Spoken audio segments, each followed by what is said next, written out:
Book of Heaven, Volume 6. 14th to the 31st of July 1904. Page 39 to 44. July 14, 1904. Life is a continuous consummation.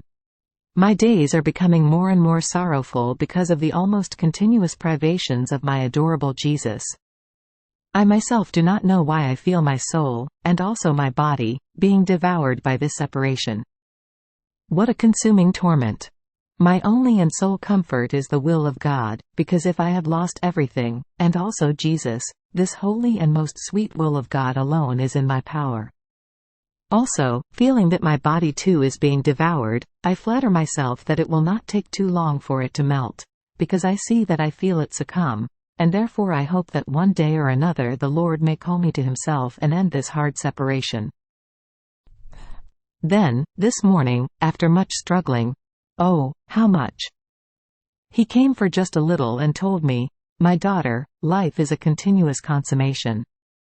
Some consume it for pleasures, some for creatures, some for sinning, others for interests, some for whims. There are many kinds of consummation. Now, one who forms this consummation all in God, can say with all certainty, 'Lord, my life has been consumed with love for you, and I have not only consumed myself, but I have died for love of you alone.'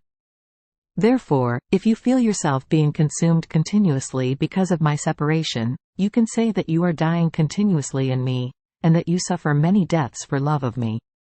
And if you consume your being for me, as great as the consummation of yourself is, so much do you acquire of the divine within yourself." July 22, 1904. Only stability is what reveals the progress of divine life within the soul. Continuing in my usual state, blessed Jesus came for just a little and told me, "My daughter, when the soul proposes either not to sin or to do some good, and does not carry out the proposition she made, it is a sign that those things are not done with all of her will and that the divine light has had no contact with the soul. In fact, when her will is true and the divine light makes known to her the evil to be avoided or the good to be done, the soul hardly fails to execute what she has proposed. On the other hand, when the divine light does not see stability in her will, it does not administer to her the necessary light in order to avoid something or to do something else. At the most, there might be moments of misfortune, abandonments by creatures or some other circumstance, such that it seems that the soul would want to undo herself for God, and change life. But as soon as the wind of the circumstances changes, immediately her human will changes. So, instead of will and light, it can be said that there is a mixture of passions according to the changes in the winds. Stability alone is what reveals the progress of divine life within the soul, because, since God is immutable, one who possesses Him shares in His immutability in good. July 27, 1904. For one who truly loves God, all things are divine will. Everything must be sealed by love. As I was in my usual state, my adorable Jesus came out from within my interior, and holding my head up, for I was very tired because of the long time waiting for Him, He told me, "My daughter, one who truly loves me, in anything that happens to her, internal and external, devours everything as one single thing, which is the divine will. Of all things, none seems strange to her, as she looks at it as a product of the divine will, therefore she consumes everything in it. So, her center, her aim, is only and solely the will of God. She always goes around within it as though inside a ring, without ever finding the way out, and making of it her continuous food." Having said this, he disappeared. Later, as he came back, he told me, "Daughter, let everything in you be sealed by love. If you think, you must only think of love. If you speak, if you work, if you palpitate, if you desire. If even just one desire which is not love comes out of you, restrict it within yourself, convert it into love, and then give it the freedom to go out." And while saying this, he seemed to be touching my whole person with his hand, placing many seals of love.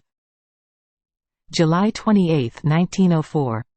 The soul who is detached from everything finds God in all things. This morning, as I was in my usual state, blessed Jesus came for a little while and told me, "My daughter, when the soul is detached from everything, in all things she finds God, She finds him within herself, she finds him outside of herself, she finds him in creatures. So, it can be said that for the soul who is completely detached, all things convert into God. Even more, she not only finds him, but contemplates him, feels him, embraces him, and since she finds him in everything, all things administer to her the occasion to adore him, to pray him, to thank him, to draw close to him more intimately. And besides, your laments about my privation are not completely reasonable. If you feel me in your interior, it is a sign that I am not only outside of you, but also inside, as though in my own center. I forgot to say at the beginning that the Queen Mama brought him to me, and since I was praying him to content me and not to leave me without himself, blessed Jesus answered in the way written above. July 29, 1904. Faith makes one know God, but trust makes one find him. Continuing in my usual state, as soon as I saw my adorable Jesus, I said to him, "My Lord and my God." And he continued, "God, God, God alone. Daughter, faith makes one know God, but trust makes one find him." So, without trust, faith is sterile, and even though faith possesses immense riches with which the soul can enrich herself, if there is no trust she remains always poor and lacking in everything. While he was saying this, I felt myself being drawn into God, and I remained absorbed in him like a little drop of water in the immense sea. As much as I looked, I could find no boundaries, either of height or of breadth. Heaven and earth, blessed and pilgrim souls, all were immersed in God. I could also see wars, like that between Russia and Japan, the thousands of soldiers who were dying and will die, and that by justice, also natural, the victory will be of Japan, and I saw that other European nations are plotting machinations of war even against nations of Europe. But who can say all that I could see of God and in God? So, to end it, I stop here. July 30, 1904. The detachment that priests must have. This morning blessed Jesus was not coming, and I, finding myself outside of myself, went round and round in search of my highest and only good, and not finding him, my soul felt itself dying at each instant. But what increased my torment was that while I felt I was dying, I would not die, for if I could die I would reach my intent, to be forever in the center, God. Oh, separation, how bitter and painful you are! There is no pain that can be compared to you. Oh, divine privation, you consume, you pierce, you are a two-edged sword that cuts on one side, and burns on the other. The pain you give is immense as is God. Now, while wandering about, I found myself in purgatory, and my sorrow and my crying seemed to increase the sorrow of those poor souls deprived of their life, God. Among them there seemed to be quite a few priests, one of whom seemed to be suffering more than the others, and he said to me, "My grave sufferings come from the fact that in life I was very attached to family interests, to earthly things, and I had a little attachment to some people. This produces so much evil for the priest as to form an iron shell, covered with mud, that enwraps him like a garment, and only the fire of purgatory and the fire of the privation of God, which is such that, compared to it, the first fire disappears, can destroy this shell. Oh, how much I suffer! My pains are unutterable. Pray, pray for me." I felt even more tormented and I found myself inside myself. Later, I saw just the shadow of blessed Jesus, and he told me, "My daughter, what were you searching for? For you there are no other reliefs and helps but me alone." He disappeared like a flash, and I was left saying, "Ah, he himself tells me this, that he alone is everything for me? And yet, he has the courage to leave me without, deprived of him." July 31, 1904. The human will falsifies and profanes even the holiest works. Continuing in my poor state, it seemed that he came more than once, and I seemed to see him as a child, as though surrounded by a shadow.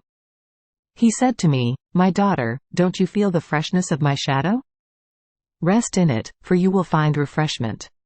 And it seemed that we rested together in his shadow, and I felt all reinvigorated being close to him. Then he continued, "My beloved, if you love me, I do not want you to look either inside or outside of yourself, at whether you are warm or cold, at whether you do much or little, or at whether you suffer or enjoy. All this must be destroyed in you. You must have your eyes fixed only on whether you do as much as you can for me, and everything to please me. The other ways, as high, sublime and industrious as they might be, cannot please me and content my love. Oh, how many souls falsify true devotion and profane the holiest works with their own will, always seeking themselves. Even in holy things, if one seeks her own way and taste and the satisfaction of herself, if she finds herself, she escapes from God and does not find Him.